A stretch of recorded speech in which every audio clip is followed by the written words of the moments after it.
அனைவருக்கும் வணக்கம். டிஎன்ஐசிடிஎஸ் அப்ளிகேஷனில் ஒரு முக்கியமான அப்டேட் வந்திருக்கு. என்ன அப்டேட்னு பார்த்தீங்க அப்படின்னா, நம்மளுடைய அங்கன்வாடி மையத்துக்கு முன்பருவ கல்விக்காக வரக்கூடிய குழந்தைகளினுடைய திறன் அறிதல் அப்படிங்கிற புதிய படிவத்தை டிஎன்ஐசிடிஎஸில் உருவாக்கிக்கிறாங்க. இதன் மூலமாக அங்கன்வாடி மையத்துக்கு வரக்கூடிய 2 to 3 வயது குழந்தைகள் மற்றும் 3 to 6 வயது குழந்தைகள் இவங்களுடைய திறன் எப்படி இருக்குது அப்படிங்கிறத ரொம்ப எளிமையாக நம்ம கண்காணிக்க முடியும்.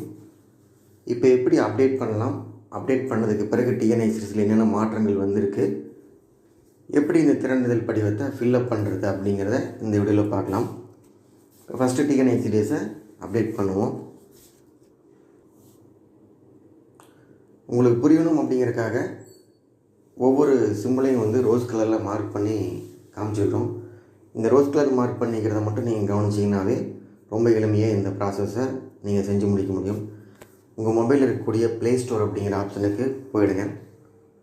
இதை கிளிக் பண்ணிங்க அப்படின்னா இந்த பேஜ் ஓப்பன் ஆகிருக்கும். இதில் கீழே பார்த்தீங்கன்னா சர்ச் பட்டன் இருக்கும். ரோஸ் கலரில் ரவுண்ட் பண்ணி காமிச்சிக்கிறேன் பாருங்கள். இந்த சர்ச் பாக்ஸை கிளிக் பண்ணிங்க அப்படின்னா நீங்கள் ப்ளே ஸ்டோரில் என்ன தேட விரும்புகிறீங்க அப்படிங்கிற ஆப்ஷன் மேலே ஓப்பன் ஆகிருக்கும். இந்த இடத்துல நீங்கள் டிஎன்ஐசிடிஎஸ் அப்படிங்கிற லெட்டர்ஸை டைப் பண்ணுங்கள். இப்போ உங்கள் மொபைலில் இருக்கக்கூடிய டிஎன்ஐசிடிஎஸ் அப்ளிகேஷன் நீங்கள் இன்னும் அப்டேட் பண்ணலை அப்படிங்கிற ஒரு இன்டிமேஷன் மெசேஜோடு இங்கே உங்களுக்கு ஷோ ஆகும். இதில் பார்த்தீங்க அப்படின்னா அப்டேட் அப்படிங்கிற ப்ளூ கலர் பட்டன் எனேபிள் ஆகிருக்கும். ஜஸ்ட்டு நீங்கள் இந்த அப்டேட் அப்படிங்கிற பட்டனை கிளிக் பண்ணுங்கள். அதற்கு முன்னாடி இந்த வெர்ஷனை எப்போ நம்மளுக்கு ரிலீஸ் பண்ணியிருக்காங்கன்னு பார்த்தீங்க அப்படின்னா டிசம்பர் 25, 2024 அப்போ ரிலீஸ் பண்ணியிருக்கிறாங்க. இப்போ அப்டேட் அப்படிங்கிற பட்டனை கிளிக் பண்ணிங்க அப்படின்னா புது வெர்ஷன் ப்ளே ஸ்டோர்லேருந்து டவுன்லோட் ஆக ஆரம்பிக்கும். இதனோட பர்சன்டேஜ் மேலே உங்களுக்கு ஷோ ஆகிட்டே வரும். ஒரு 30 செகண்ட்லேருந்து 45 செகண்டுக்குள்ளேயே இந்த டிஎன்ஐசிடிஎஸ் புது வெர்ஷனும் டவுன்லோட் ஆகிடும். இப்போ பார்த்தீங்கன்னா ஸ்டெப் பை ஸ்டெப்பாக 19%, அதுக்கடுத்து 81%, 100% உங்கள் டிஎன்ஐசிடிஎஸ் புது வெர்ஷன் டவுன்லோட் ஆனதுக்கு பிறகு ஓப்பன் அப்படிங்கிற இந்த பட்டன் எனேபிள் ஆகிருக்கும். ஜஸ்ட்டு நீங்கள் ஓப்பன் அப்படிங்கிற பட்டனை கிளிக் பண்ணுங்கள். வழக்கம் போல் இந்த முகப்பு பக்கம் அதற்கு பிறகு இந்த லாகின் பேஜ் வந்திருக்கும். இதில் உங்கள் மையத்திற்கான மொபைல் நம்பர் அல்லது உங்கள் மையத்திற்கான 11 இலக்க எண் இதை கொடுத்து நீங்கள் உள்நுழைவு கொடுத்தீங்க அப்படின்னா அதற்கான பாஸ்வேர்டு கேட்கும். 1234 அல்லது 1234 தான் டிஎன்ஐசிடிஎஸ்க்கான பாஸ்வேர்டு. 1234 கொடுத்துட்டு நீங்கள் சரிபார்க்க அப்படிங்கிற கிளிக் பண்ணிங்க அப்படின்னா சர்வர் கனெக்ட் ஆகும். கனெக்ட் ஆனதுக்கு பிறகு நாம் எந்த மொபைல் நம்பர் கொடுத்து லாகின் பண்ணியிருக்கிறோமோ உங்கள் மையத்திற்கான விவரங்கள் இதில் ஷோ ஆகும். ஃபஸ்ட்டு பேஜில் மேலே டாப்பில் பார்த்தீங்க அப்படின்னா மையத்திற்கான பணியாளர்களுடைய பெயர் இருக்கும். இப்போ நான் லாகின் பண்ணியிருக்கக்கூடிய மையத்தினுடைய பணியாளர் பேர் மேலே இருந்திருக்கும். இப்போ பார்வையிடல், அதற்கடுத்து நம்ம வழக்கமாக பயன்படுத்தக்கூடிய பயனாளர் இணைப்பு, கர்ப்பிணிகள், பாலூட்டும் தாய்மார்கள், இந்த மாதிரி அடிப்படை விஷயங்கள் இருக்கும். அதற்கு அடுத்தது ஒவ்வொரு வயது பிரிவிலும் எத்தனை குழந்தைகள் இருக்காங்க அப்படிங்கிற இந்த விவரங்கள் இருக்கும். இப்போது 0 to 6 மாதங்களில் 3 குழந்தைகள் அப்படிங்கிற ஆரம்பித்து இந்த பேஜ் அப்படியே மேல் நோக்கி நகர்த்தினீங்க அப்படின்னா இப்போ நமக்கு தேவையான முன்பருவ கல்வி குழந்தைகள் எதில் இருப்பாங்க அப்படின்னு பார்த்தீங்கன்னா 2 to 3 வயதில் இருப்பாங்க, 3 to 6 வயதில் இருப்பாங்க. இப்போ நான் லாகின் பண்ணியிருக்கக்கூடிய இந்த மையத்தின் சார்பில் மொத்தமாக 10 + 27 குழந்தைகள் மையப்பகுதியில் வசிக்கிறாங்க. இதில் குறைஞ்சபட்சம் 10லேருந்து 20 குழந்தைகள் மையத்துக்கு முன்பருவ கல்விக்கு வருவாங்க. இதில் நம்ம ஒரு குழந்தைக்கு உண்டான திறனிதழ் படிவத்தை இப்போ ஃபில் பண்ண போகிறோம். இப்போ நான் உதாரணமாக ஒரு 3 வயது குழந்தையினுடைய திறனிதழ் படிவத்தை ஃபில் பண்ண போகிறேன். அந்த குழந்தை 2 to 3 வயது பிரிவில் இருக்கிறாங்க. இப்போ 2 to 3 வயது பிரிவில் மொத்தமாக இந்த மையத்தில் 10 குழந்தைகள். இந்த ஆப்ஷனை நீங்கள் செலக்ட் பண்ணுங்கள். இப்போ நான் ரோஸ் கலரில் மார்க் பண்ணிக்கிற இந்த ஆப்ஷனை நீங்கள் செலக்ட் பண்ணிங்க அப்படின்னா இந்த பேஜ் ஓப்பன் ஆகிருக்கும். இதில் மொத்தமாக 10 குழந்தைகள், அதில் மால்நரிஷாக 2 குழந்தை இருக்கிறாங்க. இப்போ நான் முதல்ல இருக்கக்கூடிய குழந்தைகள் லிதன்யா. அவங்களுடைய திறனியல் படிவத்தை நம்ம ஃபில் பண்ண போகிறோம். இப்போ உங்களுக்கு ரோஸ் கலரை மார்க் பண்ணிக்கிறேன் பார்த்தீங்களா, அதில் உள்ளே பார்த்தீங்கன்னா ரெட் கலரில் ஒரு ரவுண்ட் ஷேப்பில் ஒரு சிம்பிள் போட்டிருக்கிறேன். அந்த இடத்துல கிளிக் பண்ணிங்க அப்படின்னா இந்த லிதன்யா அப்படிங்கிற குழந்தையினுடைய அடிப்படை விவரங்கள் உங்களுக்கு ஷோ ஆக ஆரம்பிக்கும். இப்போ இதை கிளிக் பண்ணிவிட்டு இப்போ லிதன்யா அப்படிங்கிற குழந்தையினுடைய வயது 3, அந்த குழந்தையினுடைய தாயார் பேர் உமா அப்படிங்கிற அடிப்படை விவரங்கள், இதற்கு முன்னாடி பதிவு செய்யப்பட்ட எடை மற்றும் உயரம், அவங்களுடைய வளர்ச்சி நிலை என்ன, இந்த அடிப்படை விவரங்களை இப்போ ஷோ ஆகும். இப்போ இந்த பேஜை நீங்கள் லைட்டாக மேல் நோக்கி நகர்த்தினீங்க அப்படின்னா வளர்ச்சி நிலைக்கான கிராஃப் இருக்கும். அதற்கு கீழே பார்த்தீங்க அப்படின்னா இந்த குழந்தைகள் மையத்திற்கு வருகை புரிகிறதா அப்படிங்கிற கேள்வி புதுசாக ஆட் பண்ணியிருப்பாங்க. பக்கத்துலேயே பார்த்தீங்கன்னா ஒரு செக் பாக்ஸ் இருக்கும். நான் உங்களுக்கு ரோஸ் கலரில் மார்க் பண்ணி காமிச்சிருக்கிறேன். இந்த செக் பாக்ஸை நீங்கள் கிளிக் பண்ணிங்க அப்படின்னா இந்த குழந்தைகள் மையத்துக்கு வருகிறது ஆம் அப்படிங்கிறத செலக்ட் பண்ணிங்க அப்படின்னா கீழே பாருங்கள், இதற்கு முன்னாடி HbYc மற்றும் தடுப்பூசி மட்டும்தான் இருந்துச்சு. இப்போ இந்த செக் பாக்ஸை நீங்கள் டிக் பண்ணிட்டீங்க அப்படின்னா திறன் அறிதல் அப்படிங்கிற புது ஆப்ஷன் வந்து எனேபிள் ஆகிருக்கும். பாருங்கள், நான் ஆம் கொடுத்துட்டு திறன் அறிதல் அப்படிங்கிற ஆப்ஷனை செலக்ட் பண்ணிட்டேன். இப்போ திறன் அறிதலில் முதல் பகுதிக்கு வந்துட்டோம். பார்வையிடல் அப்படிங்கிறது தான் ஃபஸ்ட்டு ஆப்ஷன். பார்வையிடல் அப்படிங்கிறத செலக்ட் பண்ணிக்கோங்க. செலக்ட் பண்ணிவிட்டு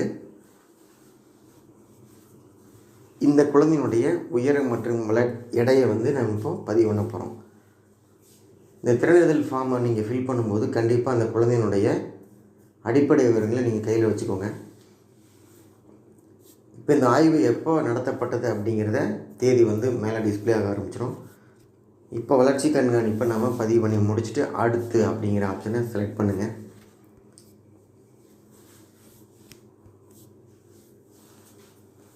இப்போ இந்த ஆய்வில் முதல் பகுதி என்னென்னு பார்த்தீங்க அப்படின்னா உடல் மற்றும் இயக்க வளர்ச்சி. இதுதான் முதல் திறனறிதல்.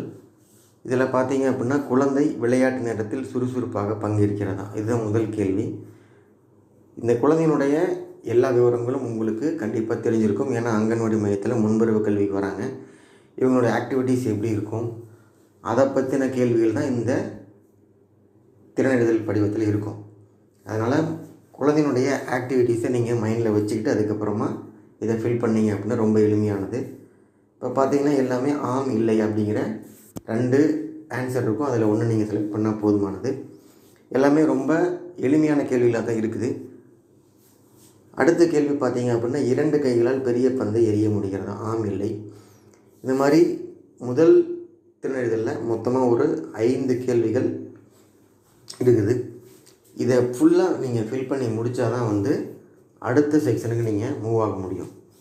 இப்போது இப்போ முதல் செக்ஷனில் இருக்கக்கூடிய எல்லா கேள்விகளும் நீங்கள் பதில் சொல்லிட்டீங்க, பதில் டிக் பண்ணிட்டீங்க அப்படின்னா அடுத்து அப்படிங்கிற ஆப்ஷன் இங்கே எனேபிளாக இருக்கும். ஜஸ்ட் அடுத்து அப்படிங்கிற ஆப்ஷனை செலக்ட் பண்ணுங்கள். அடுத்ததாக பார்த்தீங்கன்னா 2வது உணரும் திறன் மற்றும் புரிதல் திறன் அல்லது அறிதல் திறன் வளர்ச்சி. இது 2வது மாடியூல். இதில் மொத்தமாக 2 கேள்வி தான் இருக்கிறாங்க. இதில் பார்த்திங்கன்னா வெவ்வேறு மனம், சுவை, ஒளி மற்றும் தன்மை போன்றவற்றை கண்டறிய முடிகிறதா, அந்த குழந்தையினால் மனம், சுவை இதெல்லாம் அறிஞ்சிக்க முடியுதா அப்படிங்கிறத முதல் கேள்வி. இதற்கும் நீங்கள் ஆம் இல்லை அப்படிங்கிற ஆப்ஷனை நீங்கள் செலக்ட் பண்ணிக்கலாம். இந்த 2 கேள்வி நீங்கள் செலக்ட் பண்ணி ஆன்சர் பண்ணால் தான் வந்து அடுத்த செக்ஷனுக்கு போக முடியும். இப்போ 2 கேள்விக்கும் பதில் சொன்னதுக்கு பிறகு அடுத்து அப்படிங்கிற ஆப்ஷனை செலக்ட் பண்ணிக்கோங்க. அடுத்ததான் 3வது மொழி, எழுத்தறிவு மற்றும் தொடர்பு கொள்ளுதல். இதுதான் 3வது திறன். இதில் பார்த்தீங்கன்னா மொத்தமாக 3 கேள்வி தான் இருக்குது. எளிய அறிவுரைகளை பின்பற்றுகிறதா குழந்தை அப்படிங்கிறத முதல் கேள்வி. அதற்கடுத்து உணர்வுகள் மற்றும் கருத்துக்களை வெளிப்படுத்த சைகைகள், வார்த்தைகள், சொற்றொடர்கள் அல்லது எளிய வாக்கியங்களை பயன்படுத்துகிறதா.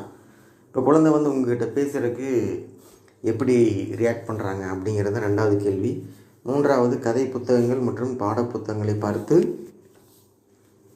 மகிழ்கிறதா. இப்போ ஒரு புத்தகம் கொடுக்குறோம், அதை பார்த்தோன்னே அந்த குழந்தையினுடைய ரியாக்ஷன் எப்படி இருக்கிறது தான் இந்த 3வது கேள்வி. எல்லாமே ரொம்ப எளிமையானது தான். நீங்கள் ஆம் இல்லை அப்படிங்கிறத செலக்ட் பண்ணால் போதுமானது. இந்த 3 கேள்விக்கு நீங்கள் ஆன்சர் பண்ணதுக்கு பிறகு அடுத்து அப்படிங்கிற ஆப்ஷனை செலக்ட் பண்ணுங்கள். அதுக்கடுத்து 4வதாக பார்த்தீங்க அப்படின்னா சுய சிந்தனை, சமூக மற்றும் மன எழுச்சி வளர்ச்சி.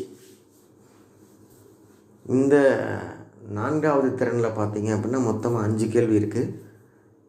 குழந்தைகளுடன் முழு குழுவாக விளையாடுவதில் மகிழ்ச்சி அடைகிறதா, மையத்தில் இருக்கக்கூடிய எல்லா குழந்தைகளிடம் அந்த குழந்தை வந்து இன்ட்ராக்ட் பண்ணுதா அப்படிங்கிறத இந்த கேள்வி.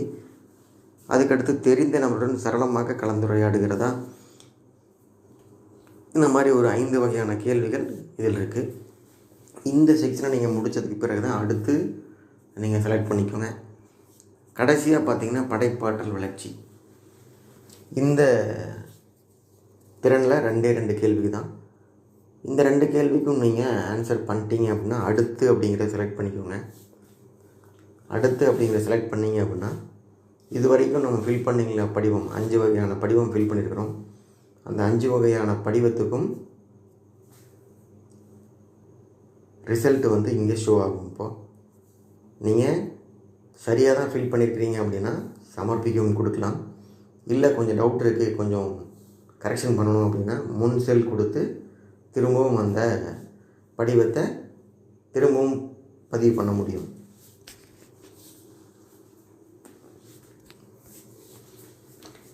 இப்போ நாம் ஃபில் பண்ணதில் உடல் இயக்க வளர்ச்சி சீராக இல்லை, படைப்பாற்றல் வளர்ச்சி சீராக இல்லை. நான் உதாரணமாக செலக்ட் பண்ணதில் 3 படிவத்தில் க்ரீன் கலராகவும் 2 படிவத்தில் ரெட் கலராகவும் இருக்குது.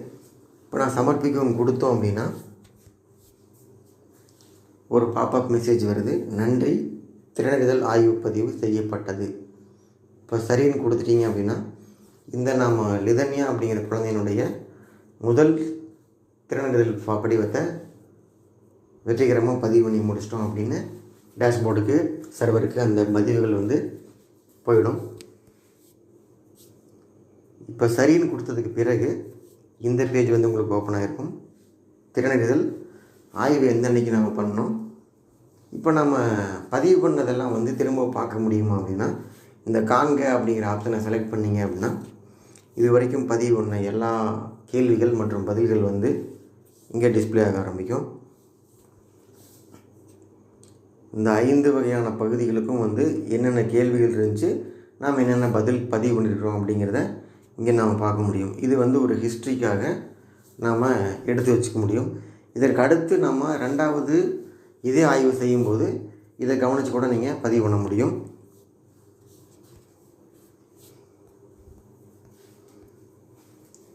இப்போ பார்த்தீங்கன்னா ஒரே ஒரு குழந்தைக்கு 3 வயது குழந்தைக்கு திறன் அறிதல் படிவத்தை டிஎன்ஐ சீரியஸ் அப்ளிகேஷனில் பதிவு பண்ணி முடிச்சிருக்கோம். நீங்கள் ஏற்கனவே இந்த பணியை வந்து அசஸ்மெண்ட் கார்டு ஃபில் பண்ணுறதில் ஏற்கனவே பண்ணியிருப்பீங்க. அதே டிக்டோவாக வந்து மொபைலில் பண்ண போகிறோம்.